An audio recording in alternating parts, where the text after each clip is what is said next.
Well, good evening, good afternoon, whatever. It's good to see you again. And let me again thank you and thank the elders here and all of you for your gracious hospitality, for giving me the opportunity to travel here and to get to know you. I mentioned this morning a truth that so many of us already know, that so much of our success as Christians is based on relationships that we build and maintain in life. And among other things that we do when we're together, something else, we're building relationships. Every time we come together, congregations build relationships with one another. And for me, this is a chance to build relationships with you. And when I go home tomorrow, Lord willing, I'll go home having been enriched from the time I've spent with so many of you, and knowing even at the same time, it's only just a little bit. I've gotten to know just a very few of you a little bit, really. So anyway, I appreciate this blessing, and I'm thankful for everything good that comes from it. Now, let's talk archaeology. So, broken things from other continents of long ago. Talk about the opposite of relationships. But and we're going to talk about how archaeology works with faith, because one thing that we all know is in the news every so often, especially in the weeks leading up to Easter and the weeks leading up to Christmas, there tends to be announcements in the news, discoveries that impact Christians in some way. And it's actually timed that way. It's not a conspiracy, it's just good marketing. Do we understand the difference? People discover something maybe in the summer of a year, and during the fall they analyze it and figure out what it means, and then if it relates to Judaism, it's kind of big or interest generating. It generates a lot of excitement probably. They'll announce it right before Hanukkah, which is near Christmas time. And if it's related to Christianity in some way, they'll announce it around the same time leading up to Christmas.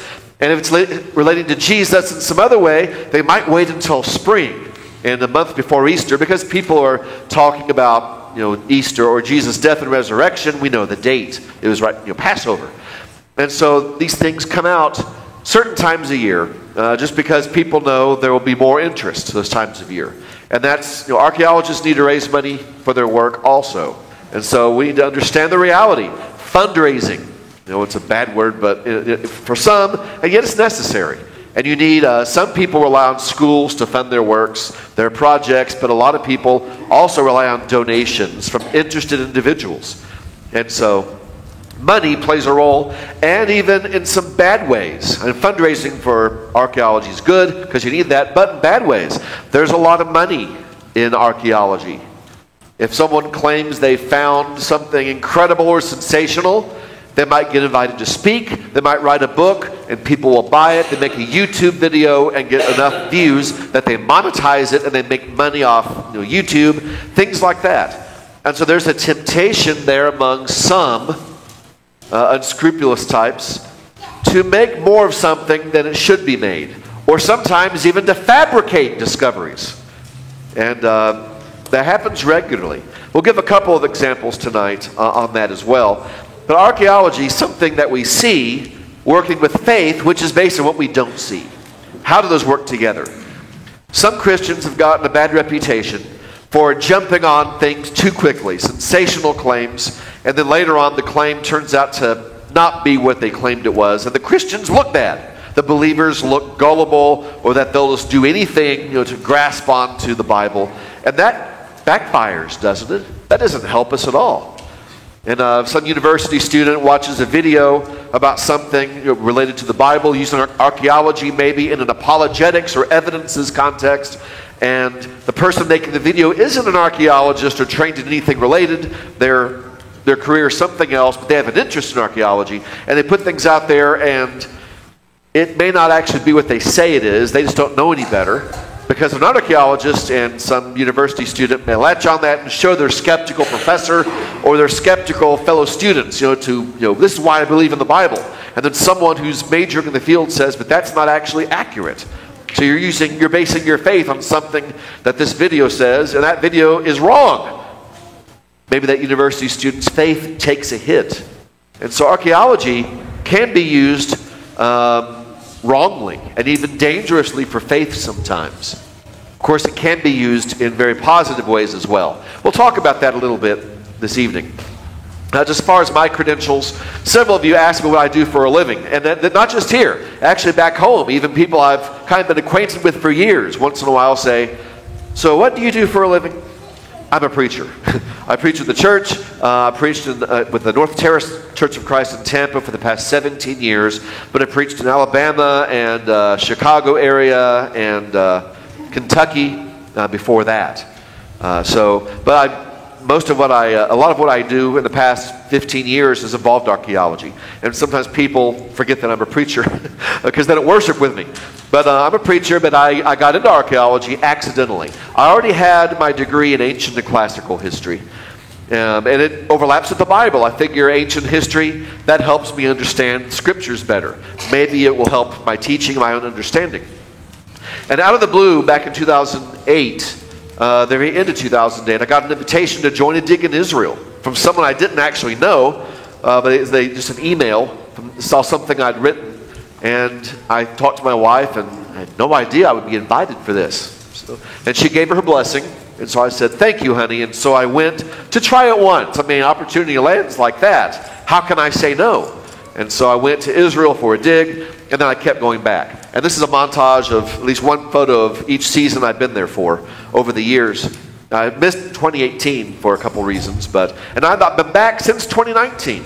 The pandemic shut things down, and then right now it's just a schedule thing and life. I have 5 kids, and parents, you know how it is. So working to get back, but we'll see. But I've trained under Hebrew University archaeologists, Jerusalem University, and I've worked to credential myself and try to get enough experience in this so that hopefully I know something of what I'm talking about. And I've seen myself stumble and make mistakes, and even make some of the mistakes we'll be talking about tonight. So I speak from a point of view of I've been there. And so it's a growth process, but we learn how to use these things better, right? Hopefully. Archaeology does help us understand what we read in Scripture. We gave some examples this morning. It gives us context. And Churches of Christ, we look at the Bible from the perspective of trying to restore what was originally there in the church 2,000 years ago. We're originalists. Some of us have used the term primitivists. Whatever term you want to use, restorationist, primitivist, originalist. We look to get past all the changes and innovations and additions of 2,000 years and get back to the Christians of the first century. What did they believe? What did they teach? What did they practice? That's what we tend to want to do. And archaeology is a great tool to help us with that. Because, again, how long ago? 2,000 years, and we're the other side of the globe. That's a gap of time and space. It almost sounds like a science fiction episode, right? It's a gap of time and space. It's real, though. We're here 2,000 years later, other side of the planet, trying to figure out how these ancient peoples looked at things and understood things. How do you do that? That's a big gap. And archaeology helps us judge that. But lots of ways maybe we're not even aware of. Archaeology gives us understanding. For example, how long is a cubit? I have a feeling if we were doing question and answer right now, how long is a cubit? A lot of you would probably say, 18 inches? Yeah, 18 inches. Distance, from the elbow to the finger. But you know what? That's actually incorrect. It's actually about 20 3/4 inches in Canaan during the Bible periods. In Egypt, in Mesopotamia, they had a different measure, it's a different length. But I attended a conference about 3 years ago. Actually, it was a virtual conference. It was during the pandemic, so I didn't actually attend. I attended, I zoomed to it. And one of the scholars gave a presentation on the cubit. And he said, we've been digging for over 100 years, 150 years, and everywhere we go in Canaan, we see that everything's based on a cubit measure of almost 21 inches, not 18. And we see it everywhere. We see things cut to, 2 cubits or 3, and a span. We know like 2 cubits on the span, or things like that's another measure. And we see consistently the time of Abraham, the time of the kings, the time of the Romans. Cubits in Canaan are actually 20 3/4 inches. I was asking someone later, where did the 18-inch thing come from? I was talking to Farrell Jenkins, who some of you may know. He's been involved in these kinds of things. Did some archaeology a long time ago, for most of his life. He's in his 80s now. And I asked him, I said, where did that come from, the 18 inches? And he said, you know what? I've wondered the same thing, and I don't know. But he told me his theory is that somehow it worked its way 80, 100, 120 years ago or something into a Bible dictionary or some class material or maybe a sermon series, and it gets repeated and spread. And it's easy to remember, 18 inches, a foot and a half. And so that just makes it, and everyone knows it's right until we look and see it's actually longer. But archaeology is the thing that gives us that understanding. And an 18-inch cubit versus almost 21 isn't going to affect our salvation. But archaeology is what informs us of these things. And so, how about how much value was a denarius? Jesus talked about a denarius. How much was that? And maybe a lot of us would say, well, that's a typical day's wage for an average worker. And that's correct. That is correct. In Greek areas, that was called a drachma. But in Latin areas, it was called a denarius. And, is the money from Rome? Is it from a Greek thing? Same idea, typical day's wage. And how do we know that? Archaeology gives us that. The Bible doesn't define a denarius for us. It assumes we already know. Archaeology is what lets us know, gives us a sense of what that is. Here's one for this morning. See if you remember, how long ago did David live? About 3,000 years ago, about 1000 BC. And we have reasons. Archaeology, as we showed this morning, working with the biblical text, gives us that number. Have you ever heard this? Jesus said it's easier for a camel to go through the eye of a needle than for a rich person or someone who trusts in their riches to go to heaven. And growing up, I had it explained to me by different churches, different classes, different ages growing up, that the eye of a needle Jesus is talking about there is actually a small, narrow entrance by a city gate that maybe a camel could get on its knees and squeeze through, and it was called the needle's eye. Has anyone here heard that before? Okay, so it's not just me. Good. You know what? That's not true. There was no little gate called a needle's eye. Sometimes they had a small entrance just for a human being to walk through. No, but they didn't call it a needle's eye. That's a myth. And again, I have no idea where it came from. Maybe a Bible dictionary somewhere. Maybe someone tried to connect it, and it wasn't really so, but he didn't know any better, or no one challenged him on it, and it just gets repeated and repeated. And actually, if you look at what Jesus' point is, he was talking about a real eye of a real needle. Think about it. What's his point? If you trust in your riches instead of God, it's easier to go through the eye of a needle than to get to heaven. So what if it's a narrow entrance that you can still squeeze through? So is Jesus saying, well, I trust in my riches rather than God, but if I just kind of work it and squeeze through, I can still do it. Is that his point? Jesus' point is, you cannot serve God and mammon. It's one or the other. If you trust in your riches, then you might as well try to squeeze through the literal eye of a literal needle, because your trust is not in heaven. And understanding that, archaeology helps us figure that out and bust that myth. It actually restores Jesus' original point. His point is, you can't do it if you trust in your riches. It's not a replacement for heaven. It doesn't work with. You have to choose one or the other. And that's his original point. So archaeology can help us, in a kind of a roundabout way here, better understand and restore Jesus' real teaching there, which is important for us. So how does archaeology work? Some people ask me this, and it's not like Indiana Jones. We don't get issued revolvers and bullwhips. And we don't go through and trigger ancient booby traps that somehow still function. That right there, I wouldn't trip it. I'd sit there and, record this. How did they pull this off? My dishwasher doesn't stay fixed for more than 2 years. How did they manage this?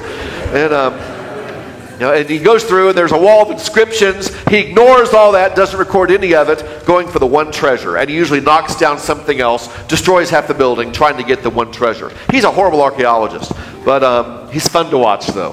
How does it really work? It really works. You pick an area where you're looking to excavate. Archaeologists are trained to, pick a site.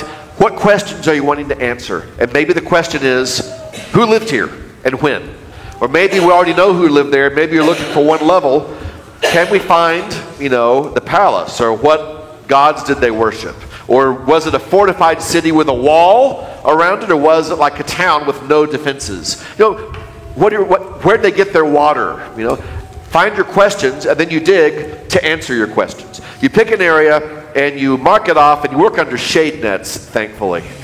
Very nice. You mark it off, and then you start taking out dirt.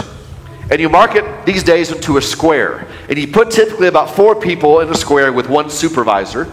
So if you're a beginner, you're there with someone watching you and teaching you. And you start taking out dirt using buckets. You use a pickaxe to loosen the dirt if it needs it. And then you take a hoe, like a garden hoe, and you scrape it into these black buckets. It doesn't have to be a black bucket, but over in Israel they all are. For some reason. You scrape it into buckets and you move systematically. You don't just dig a hole. You work across all the way so you take the thing down evenly. The whole square drains slowly like a bathtub. You don't just go down, because what if you find a couple of objects here and a couple over here?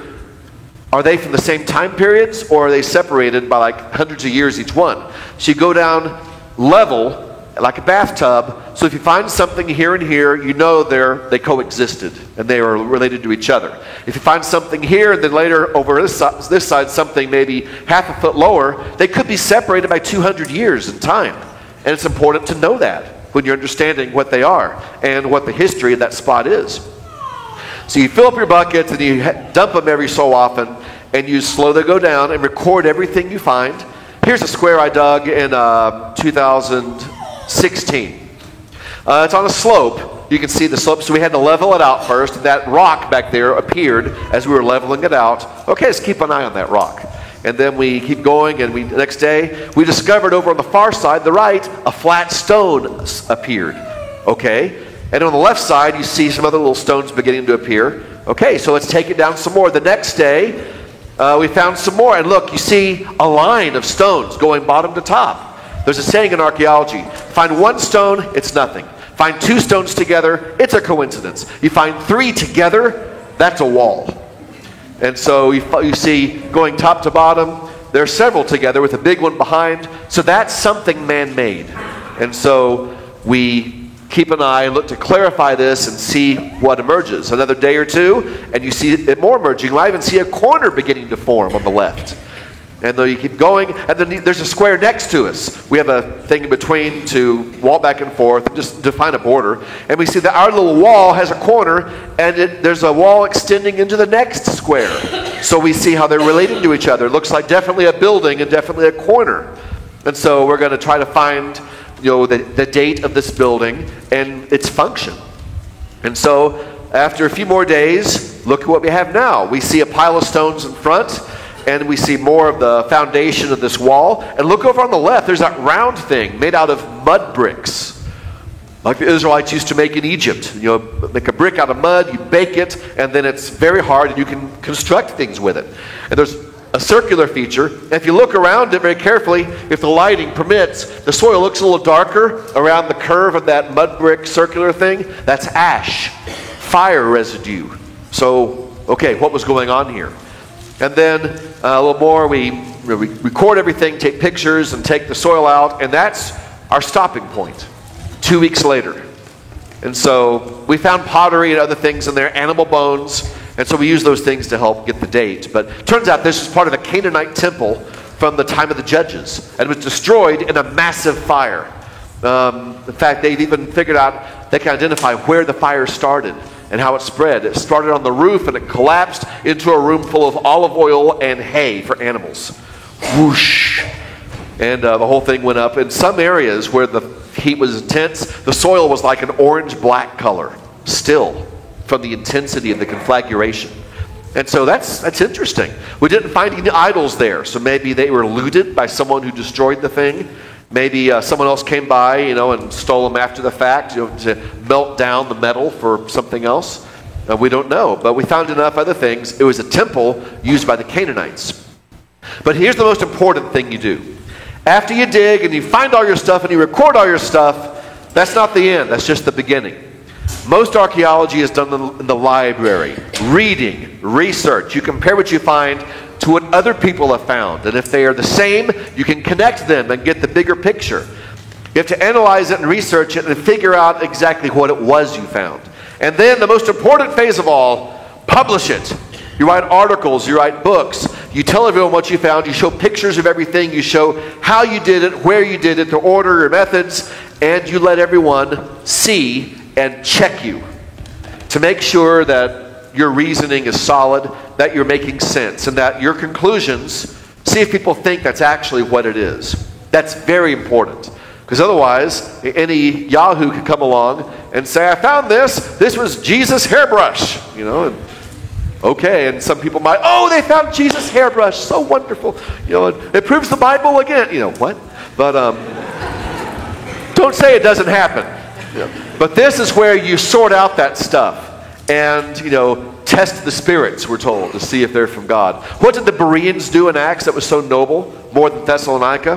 When Paul gave them this information about the gospel, they searched the scriptures daily to see if it was true. And what does it say about deacons? Let them first be tested, then let them serve as deacons. And so what do you do with archaeology? We need to test it and see if the claims are actually valid. Because believe it or not, there's a lot of fake archaeology out there. There's a lot of wrong archaeology, and some of it's genuine and sincere, and some of it's not. This is very important, and it can sort things out sometimes. I showed this picture this morning, I think, a city gate looking over the valley of David and Goliath that I have to excavate. That's me uncovering a little Philistine hearth in a Jewish town from the time of David. And a Philistine hearth in a Jewish town, an Israelite town. Well, there are a lot of Philistines that ended up with David, so maybe some of the mercenaries or something, the Philistines that came over with David settled here. I mean, it's possible. But stories, we learn to ask the right kinds of questions. There's a grinding stone to turn grain into flour, and there are the two parts. There's an upper and a lower. The long one is the lower one, and this is woman's work, by the way. 3,000 years ago, ladies, you'd know this very well. You put the lower stone, put some grain on there, take that smaller one, and just start rubbing back and forth and turn it into flour over time. And that's how you make bread. You might imagine, you might get little bits of rock into your flour every so often. And we find in skeletons occasionally cracked teeth from eating bread with little bits of grinding stone that work their way in. So, real life back then. But just a chalice from the time of David. They're having a feast, and David might have drunk out of something like that. And that one's intact. We found it intact. That's amazing. That is a sling stone. David got some river stones, but soldiers would make their own and have stashes of them. They're ancient snipers. If you think in terms of a sniper, what caliber is that stone? Imagine that hitting your head at 70 miles an hour. Slingers are ancient snipers. And David chose a sniper approach to Goliath, who had a very long Greek-style thrusting spear. David stayed out of the range and sniped him with the stone. And snipers can be very effective when employed correctly. And we find lots of sling stones, actually. You want to know what a military-grade one looks like? That's what it looks like. And gold jewelry, a preacher from Kentucky was with me, hadn't found anything in the square for like the whole week, and then he turned over a bit of dirt, and there's that golden pendant, charm or whatever. Run a string through it. Horns represent strength in ancient cultures, including the Bible. And so someone would wear that around their necklace, as a necklace around their neck. Right here, you see that blackish color on the right side? That's ash from a fire that destroyed the entire city of Lachish in the time of the judges. The whole city burned up several feet thick, the ash. And you find things in there like a pantry with pottery jars full of food, and the whole thing was scorched, and the food was burned inside the jars, and no one came back to do anything with it. The population was killed or scattered. And so archaeology has drama in these things sometimes. Question, how do you tell how old something is? And short answers here, just to understand how it works. Give me an approximate date for these artifacts. That's a card. In your mind, what year is that car? Let's get decades. What decade do you think that car is? And I know. Okay, how about this one? And maybe you're not a car expert, but can you give an approximate 10-year period, a decade for that one? How about this one? And how about this one? Probably a lot of you could do pretty well within 10 years, maybe within 20 or 30. But see, that's not bad. Imagine an archaeologist comes and sees this, and they can date. Just so you know the answers, that's a 1942 Jeep, a 1908 Model T, a 1967 Ford Mustang, a 2019 Prius. So, but most of us can get within 10 years or so. Even amateurs can do that. We do this with pottery.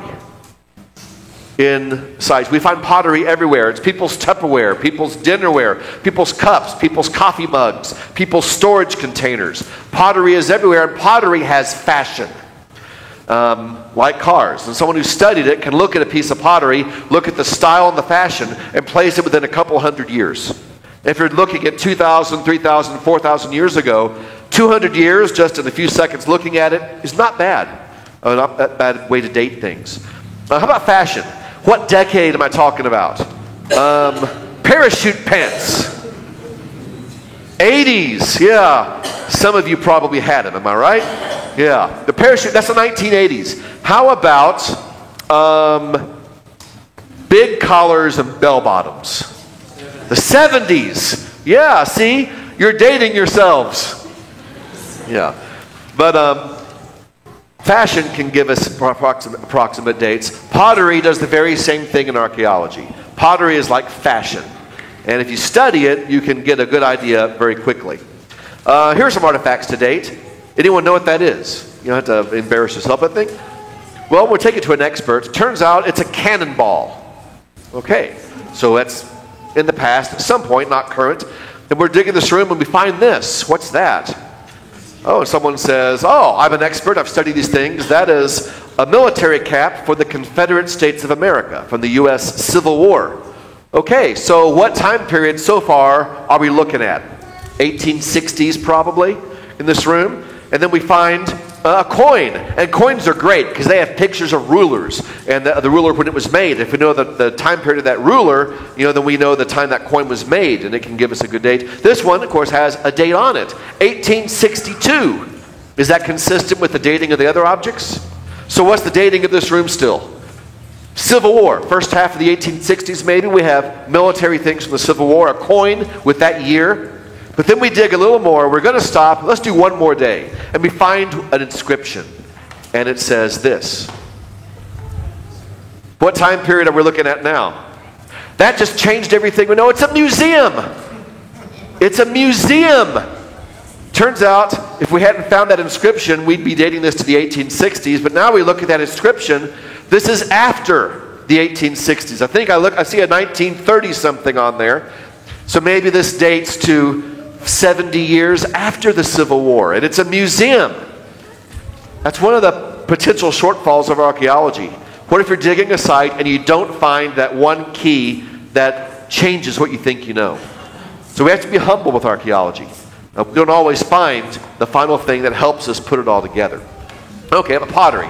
Look at that style. There's this one pretty patterns on it. There's style, there's a rim, and there are handles shaped a certain way, and designs, and just one color. And that actually is, that's Canaanite. That's Canaanite from the time of the Judges. And we can look at that, and we're probably digging that in that time period. So pottery is the quickest way to determine the time period. There are other things we use. We interpret the layers and strata. If we go further down, we go back in time. People would destroy a city and then rebuild on top. That would get destroyed. They build on top. And so a lot of sites, it's like a layer cake. And the further up you go to the surface, the closer to our time you are. The deeper you go, the further back in time. And so you can get relative dating that way, interpreting, maybe find a massive destruction layer from the time of some big ancient battle we already know about. And so that can kind of maybe give us a date for that. Like written records in history.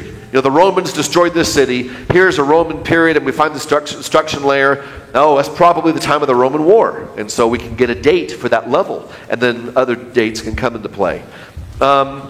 Here's an ancient record that called the Kirk monolith. It's in the British Museum. And it's by the Assyrian king Shalmaneser II. And it lists some of his military victories. Kings did this a lot, list their military victories. And he mentions King Ahab. We know about him. It mentions him as part of a coalition that fought against Shalmaneser in the year 852 BC. The Assyrians give us the date, and we know how it lines up with our calendar. The Bible doesn't mention this battle. It doesn't mention Ahab being in this coalition. But that's okay. The Bible just gives us snapshots from the life of Ahab. It doesn't tell us everything. So this is a battle the Bible didn't see fit to include. That's okay. But it gives us a date for Ahab. He's alive and reigning in Israel in 852. And so this written record, that's a synchronism, we call it. It can give us a fixed point that we can use to pull other things and get a sense of what happened when. Even mentions he contributed to this coalition 2,000 chariots and 10,000 foot soldiers. So we have more information. Very active internationally, diplomatically, Ahab was, with others other things. Here's another one in the British Museum called the Black Obelisk of Shalmaneser III. This is a later king of Assyria, and it shows people bringing him money and stuff from other countries. It's a way, it's not showing military victories, it's showing I don't need to fight because these people fear me and they bring me money to pay me off so I don't invade them. And one of the people on there is King Jehu of Israel. He's the one who got rid of Ahab and Jezebel's dynasty. And the Bible says in 2 Kings 10 that Jehu, though he obeyed God and got rid of Baal, he didn't get rid of the golden calves. He wasn't careful to walk in the ways of the Lord. And look what happens when he's king. Jehu began losing battles to Hazael, who was Syria, Damascus. And so Jehu ends up being, we see from the text, a weak king. And then we see him on this stone, there is either Jehu or his representative bowing down before the Assyrian. And it lists the tribute he brings to Assyria. Is he a strong king or a weak king in this inscription? Jehu's weak. He's inferior. And that's pretty consistent with what the Bible describes, the way the Bible describes him too, isn't it? And this is the only representation we have of an Israelite king that we know of. Though it's also possible it's his representative, because they have other people doing the same thing and they're all dressed alike. So it may be a representative. It may actually be Jehu himself, and they just drew him all the same way. We don't know. But it shows Israel submissive in Jehu's time. It gives us a date for Jehu. This thing has Assyrian dates on it, and so it works with and improves our dating. And there's a close-up of Jehu. The weak Jehu right there. Some of you may have seen this already before, over there in the museum or in media or pictures. Go around the side. Can you tell who the Israelites are and who the Assyrians are? Yeah, the Assyrians are the tall ones, straight-backed, authoritative, and the Israelites are shorter, hunched over for all the weight of the gold and stuff they're bringing the Assyrians as tribute. And so, propaganda. But we get insights into the politics of the time. And the Bible talks a little about the politics. Jehu was losing, he was subservient, and this confirms that and backs it up and helps, again, give us some dates. So all this written records in history work together to give us time periods. Architecture, buildings have style also. Coins. Coins were invented around the 400s BC, roughly. Before that time, you don't find coins. They didn't use it. They'd weigh out amounts, and it could be any shape of gold or silver or whatever. You just weigh it out. And but they started making standardized coins in the 5th century BC, roughly. In Turkey is where they started that, and it spread. And so coins have pictures and art, and those usually help us date to the rulers, and we usually know when they reigned. So coins can help us date. I showed a picture this morning of a synagogue from Capernaum, and the foundation from the one of Jesus' time. How do we know it's from Jesus' time? They dug and found coins, and all the coins are from the early part of the 1st century BC. AD, the time of Jesus' ministry. The rulers and the dates, the artwork on the coins, put it in the first 40 years or so of the 1st century, which is Jesus' lifetime. So that's how we were able to date that foundational synagogue so specifically. It was the coins. In that case, radiocarbon dating. It's not perfect, so the further back you go, the more of a range. The time of David, they test organic samples, and they understand that there is a plus or minus. Example: this olive pit, we tested it. It's about 1005 BC, plus or minus 80 years either way. So it's not perfect. It gives a time range. But when you use something like this with the pottery, with other things you find, you crisscross them all together. And if they all speak the same thing, that boosts confidence in your dating. And so they have other methods too. Recently, they've developed a method in Israel, mud bricks. There are traces of animal waste in mud bricks a lot of the time. They're able to extract samples from ancient mud brick, identify the types of animals, and get dates, approximate dates for those animals, since waste is organic. And they can date the mud bricks. They just came out with this like 3 or 4 years ago. It's amazing, the things they can do now.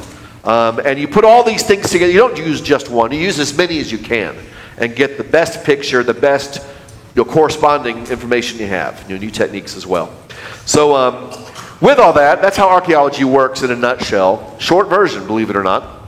But here, let's talk about a couple things to try to wrap things towards an end and a purpose. The Exodus. There's Charlton Heston parting the Red Sea and the Ten Commandments. But the Exodus Day, a find that I'm asked about pretty regularly is have we found evidence of the Exodus at the bottom of the Red Sea? Chariot wheels at the bottom? And there's a lot of that out there. Now, here's my take on it, and it's actually one pretty grounded. Don't accept that. If you see things or read things or about chariot wheels at the bottom of the Red Sea, no one's ever pulled one of these things up and published it for people to look at it and check it and see if that's what it actually is. They haven't.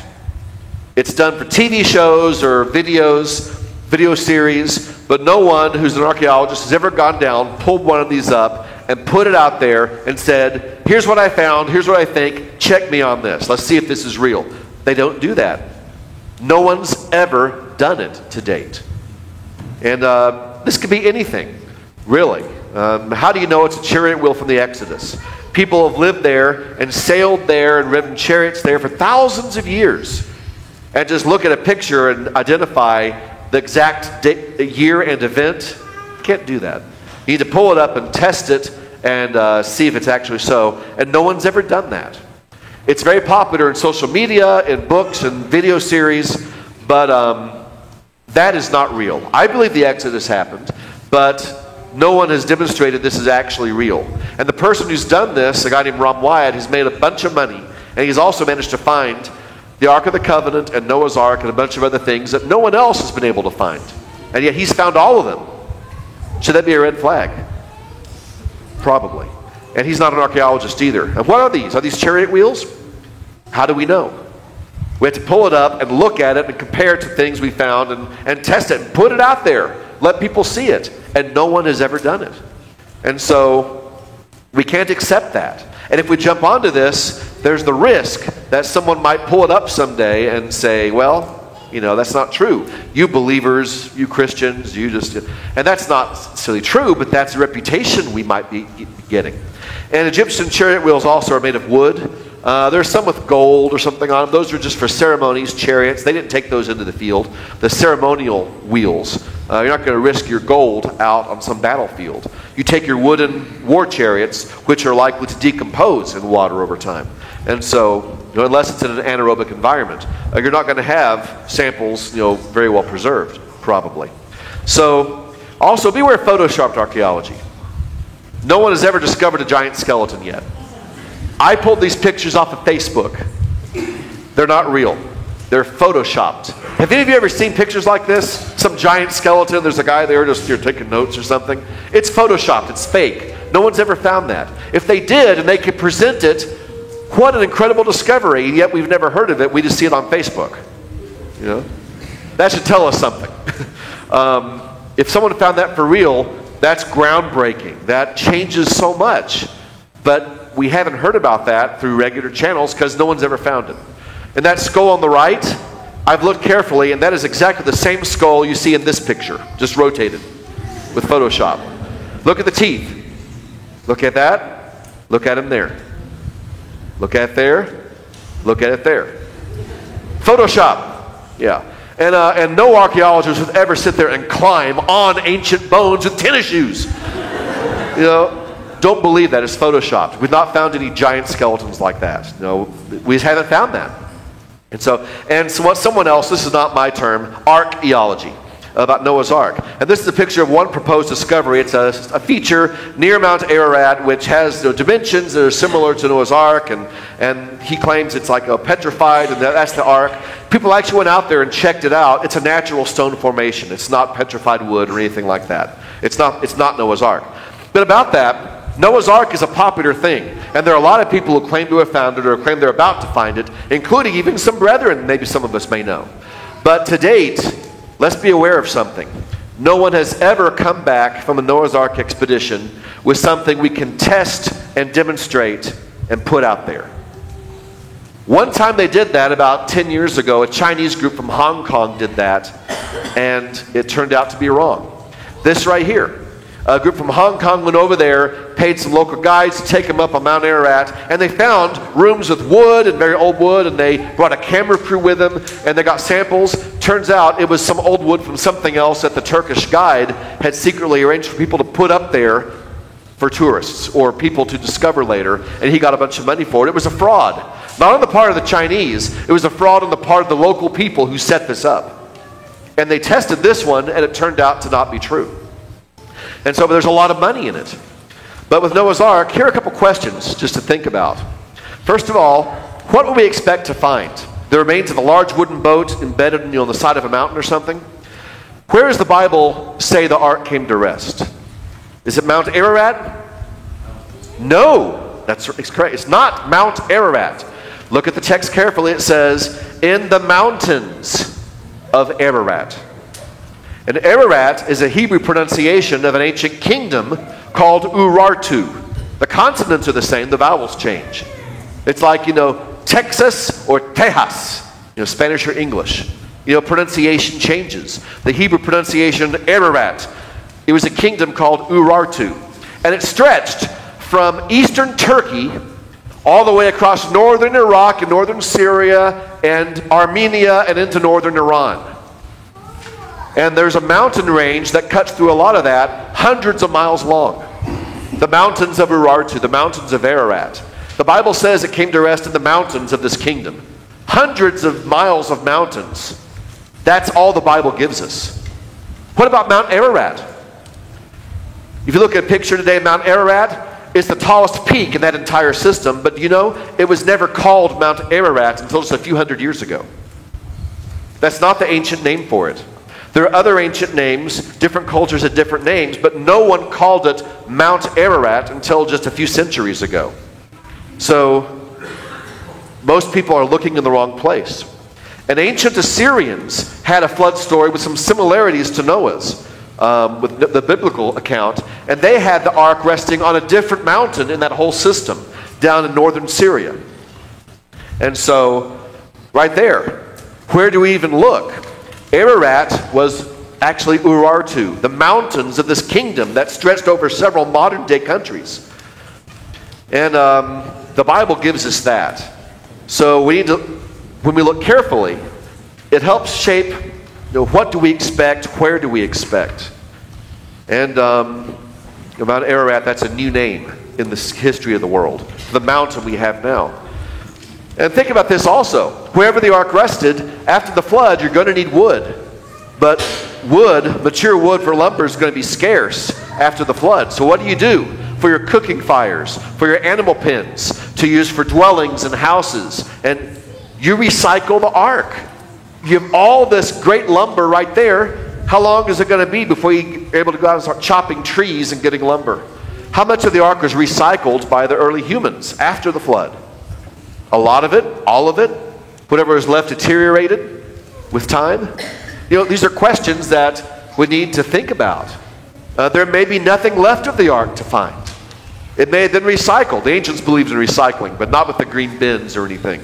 They just, am I going to go and chop down a whole tree and strip it and all that? Or is there this pre-cut lumber right here? That's a lot easier. Pull off, campfire, What do people do? That's easier. So the ark wasn't recycled. What do we really expect to find now? And where are we looking? These are important questions. In the end, though, it comes down, publish what you find, put it out there, and no one's done that yet.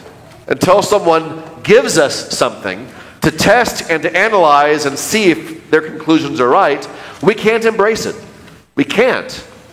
I believe the flood happened. I believe Noah built an ark and that it rested in the mountains of Ararat, Urartu. But that's different than accepting a particular claim about a particular discovery. Different things.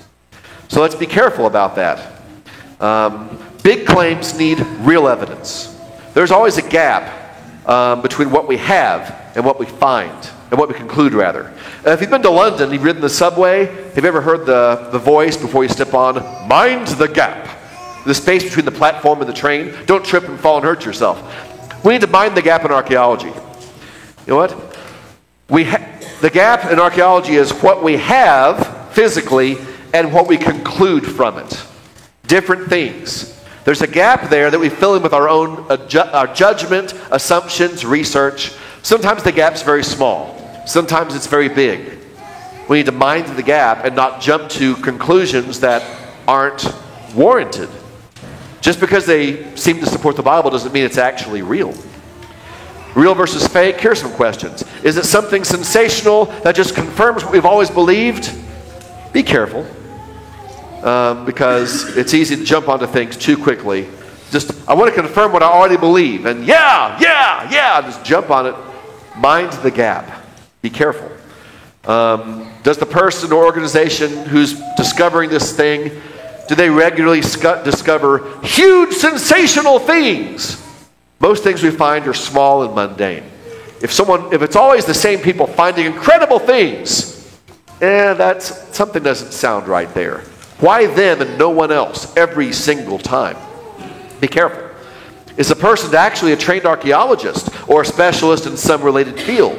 And if not, that might be a red flag. A lot of popular video series about the Bible and archaeology are made by people who don't have any training or education or credentials in archaeology. They might be video people, and that's their experience and training. They might have some other profession. They might have a degree in international relations. They might, something else. And they're enthusiasts, but training makes a difference. Sorting out what's real from what we may try to stick on it because we want it to be that way.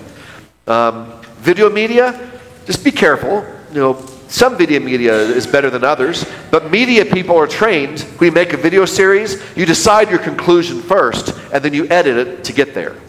And that's the reverse of archaeology. In archaeology, you look at your information first, and then form your conclusions. So here's a recent example. Have you heard about the Mount Ebal curse tablet?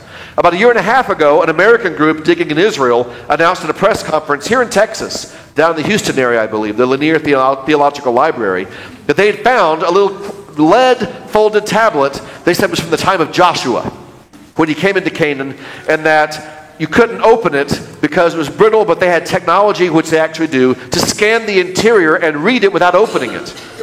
And they'd done that, and they'd had an inscription that mentions the Hebrew name for God, Yahweh. And they associated this, it said it was a curse tablet, and which is a real thing from like the Greeks and the Romans. If you're mad at someone, you write the curse down, fold it up and drop it somewhere, and the gods will see it and curse the person for you. It's a Greek and Roman thing in particular. This was much earlier, hundreds of years earlier than that, but they said it was the same thing. And they found it on Mount Ebal, which is a biblical mountain. In some Old Testament stories, there's an altar which may or may not be an altar. We really can't prove it or demonstrate it for sure. It doesn't look like any other altars you've ever found. That's reconstructed, so someone's putting their imagination on it. But here's the leader. He announced at this press conference, Scott Stripling. He's with a group called the Associates for Biblical Research. And their own description is, we're a Christian apologetics ministry dedicated to demonstrating the historical reliability of the Bible through archaeological and biblical research. Good motive, but just look at that. We're digging to try to prove the Bible. And understand that, but also, is it possible that if we're looking to prove something, we might find it even if it's not really there? We kind of impose our own desires or goals on it. It can happen. Here's the thing they found. It's very, very small, like this big, like an inch or so. And it's made out of lead, folded over, and they did this scan of the interior, and they said they found an inscription, and in very ancient letters, like from the time of Joshua. Here's a drawing of one tiny section. At the press conference, they didn't actually show any images of the inscription. All they showed was this drawing. And that's unusual. When you have an inscription, we've had several of my projects, you always announce it by showing the inscription. Here it is, and here's the translation. Look at it for yourself. They didn't do it on this press conference. They gave a drawing, which is subjective, and they said this, in ancient letters, is the divine name of God, Yahweh. And the earliest mention of God ever found, and these early letters, and we think it's from the time of Joshua, it proves the Israelites could read and write laws, and write psalms, and were literate, like the Bible says. Because some people don't think they were. And so, here's their translation, as they proposed from these scans. Cursed, cursed, cursed. Cursed by the God Yahweh. You will die, cursed. Cursed, you will surely die. Cursed by Yahweh. Cursed, cursed, cursed. Okay. I think they got their point across. And one of the scholars attached to this said, this is a genius inscription. The person who wrote this could have written any book of the Bible. He said that in the press conference. But if you look, what's the vocabulary of this inscription? Don't count the number of words, count the different words. Cursed, God, Yahweh, die. 4-word vocabulary. Can someone with a 4-word vocabulary write a whole Bible book? Right there, you're thinking, okay, hang on a second. What kind of claims is this person making? That doesn't sound right. And a big claims, they won't even show the inscription itself, just a drawing of part of it, and they give this and say, this is what it all means. And it was a big deal, and in a lot of churches in the U.S., they went on a lecture circuit, fundraising, and you have things like this, people announcing, ancient Hebrew curse reveals the true name of God, and there's Dr. Stripling and stuff like this everywhere. And a lot of media groups did this, faith-based media groups. But they didn't actually publish it until over a year later. And when they did, and people finally, just earlier this year, they finally published it. Here's what we actually found. Here are the scans we did with the high-tech stuff. And people looked at it and said, there's nothing there. And even the team that was behind this began disagreeing amongst each other about how many letters there actually were inside. Because lead is a very soft material, and it gets dimply very easily. And so when you're scanning, how do you tell like an etching from a stylus with a little dimple, just 3,000 years, with moisture and stuff around it in the environment? How do you differentiate that? And here's a drawing they published with their article of what they think the inside looks like. And those are supposed to be ancient letters. The inscription, that's a drawing. Here's our scans, here's what they showed. And people looked at the article and said, these scans don't show this. Those look like just natural dimples, not letters. And so there's a lot of disagreement. Is that really what we have? And then here's something else that is illuminating. A couple things. That drawing of that name of God, that's the section of the actual thing. If you look at it carefully, you see they reversed it. The scan, look at the little human figure in the middle, it's backwards. And if you look carefully, the shape of one of the letters has changed from the initial drawing they announced, and then the actual article, here's what we found. Look at that little, on the drawing on the left of the man, see that little shape there? It's on the right side up here, it's a different shape. And if you look at it more carefully, there are other characters in that box they didn't put in the drawing they released a year and a half ago. They only released part of it. They changed the direction, and they omitted some figures. Why did they do that? So that's not so solid, is it? It looks a little contrived. And to fit that cursed inscription, if you want to read it that way, assuming all these are real words, this is the direction you have to read the letters. So start at the bottom left and follow it around. Who reads something that way? One scholar said, it looks like a drunken ant at a picnic. It's tracing, There's nothing there. A lot of groups jumped on the bandwagon and announced, we proved the Bible, could be written in the time of Joshua, the Israelites were literate, and yet we look at the article, they put it out there, it's nothing. The letters don't even appear to be real. And the direction to make it fit that quote, it doesn't work. And so that's a recent example. And it's important in archaeology to be a discerning people. The Bible talks about being discerning. Proverbs 16, the wise of heart is called discerning. Sweetness of speech increases persuasiveness. Good sense is a fountain of life to him who has it. The instruction of fools is folly. Wisdom to be discerning, to be careful and understanding and figuring out what's real and what's not. And here's another verse from Hebrews. Everyone who lives on milk is unskilled in the word of righteousness. He's a child, but solid food's for the mature. Those who have their powers of discernment trained by constant practice to distinguish good from evil. I'm not saying that archaeology is not true is evil. I'm not saying that. But the importance, we need to be known as a discerning people. Like the Bereans who searched and checked to make sure Paul was telling them something real. And that's the goal, even in archaeology. And so we need to be discerning in the process. I'll conclude with this. We can't answer every single question out there. There are some things where the Bible says this, but the archaeology may seem to show something different. Again, archaeology is just scraps of what's left over. stuff that hasn't been recycled or taken off, or did we dig in the right place? Did we find the museum sign, or did we not? We always have to have that asterisk there. Maybe we didn't find everything. But if there's a contradiction between archaeology and the Bible, there are three possibilities to consider. The first one is one a lot of people jump onto. The Bible's wrong! And some people just stop there, don't they? But the stories are made up, or someone changed them later. And maybe David existed, but the stories aren't real. They're myths. Well, okay. I don't believe that's the explanation we need to go with. There are two other possibilities that I believe consistently prove to be better and more discerning. Like what? The search for Ai, one of the cities that Joshua captured after Jericho. For a long time, about 100-something years ago, someone identified that site called Et Tel as ancient Ai, the site. But they excavated there and found that the ruins were from the wrong time period. The time of Joshua, there was nothing there. And so what's the Bible's making that up, made up story. Hang on. Is that the only possibility? You have ruins.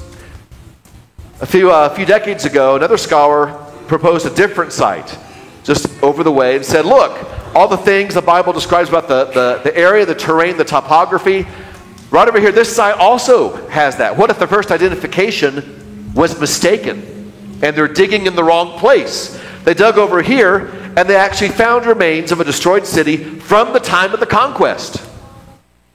Okay, they didn't find the smoking, welcome to Ai, but they found ruins that lined up with the story. So, is there a contradiction between the first site and the Bible? No. Turns out they probably identified the wrong place. The archaeology was wrong. Honest mistake, but sometimes the archaeology is wrong. Wrong identification. They dug in the wrong place. They didn't dig far enough and find everything they needed. Or maybe the thing that we're looking for was recycled and was not there to find anymore. So that's always a possibility. There's one more possibility. What is it? The Bible's wrong? I don't think so. The archaeology wrong? Maybe. Here's an illustration from my digs. My third year, we found a stable. We found a column, and a guy was digging, found a manger. See that manger on the left, that feeding trough?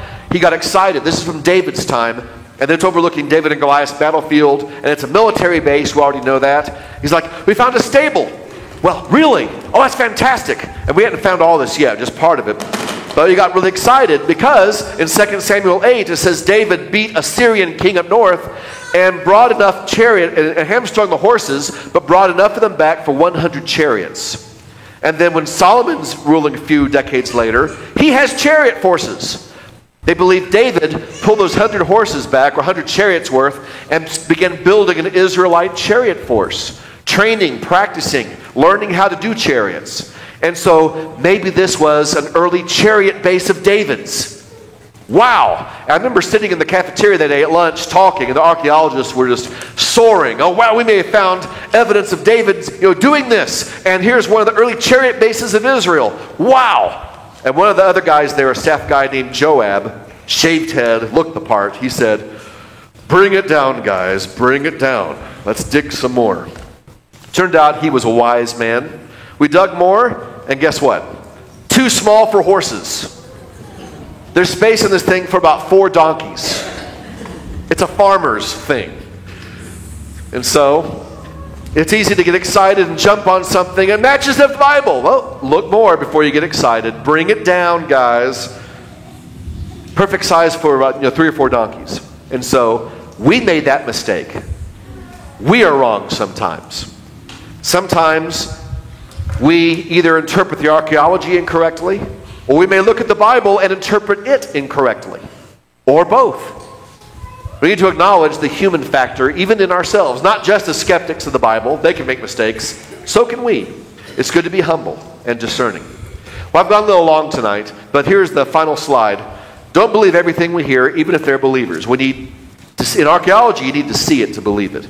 It helps to reveal the Bible, not to prove it. We get understanding and perspective from it. Mind the gap between what we actually have and what we conclude. Not every conclusion is warranted or fits, and sometimes it jumps the gap too much. And look carefully what the Bible actually says and doesn't say. I'm not talking about, 3 wise men. Well, the Bible doesn't say there were 3, right? Or the Mount Ararat. It says the mountains of Urartu, the region. Yeah, I'm not just talking about that. Look carefully in all the texts. What does the Bible actually say? Sometimes I'm still surprised at things I thought it said, and I look at it more carefully. I'm like, oh, it didn't actually say that. We get ideas in our heads sometimes and impose those ideas on what we read. It's good to be discerning and careful and humble, because we're after truth. And if we're humble and patient, I believe the truth works its way out. Be humble. Well, that's it. We scratched the surface of this whole thing.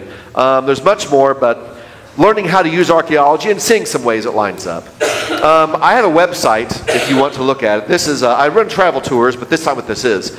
This is a blog I have that talks about archaeology and news and the Bible and things like that. I confess I've not updated it a whole lot in the past couple of years, but it's searchable. If you want to find something, you can search for it and see if I've written about it in the past. I've had it for the entire time I've been doing digs, and so you can see first-person accounts and videos and photos of things.